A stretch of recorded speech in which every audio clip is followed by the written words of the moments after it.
পাশের দেশের গোয়েন্দা সংস্থা গত কয়েক মাসে সুব্রত বাইনের মতো অন্তত ৮০ জন আততায়ীকে দেশের বিভিন্ন পয়েন্ট দিয়ে অনুপ্রবেশ করিয়েছে বলে দাবি করেছেন সংবাদ মাধ্যম আল জাজিরার অনুসন্ধানী সাংবাদিক জুলকারনাইন।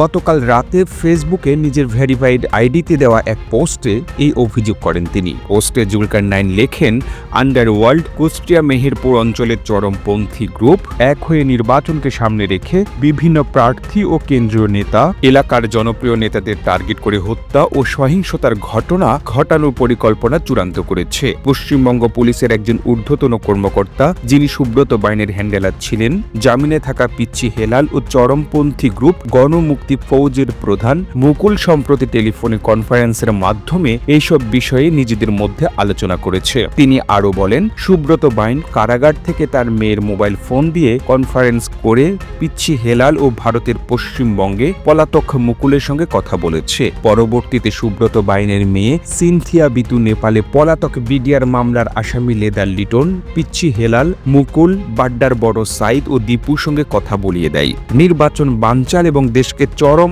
অস্থিতিশীল করতে বিশেষ গোষ্ঠী সর্বোচ্চ চেষ্টা করে যাবে। একতাবদ্ধ থেকে এদের মোকাবেলা করাই একমাত্র উপায় বলে জানিয়েছেন সাংবাদিক জুলকারনাইন।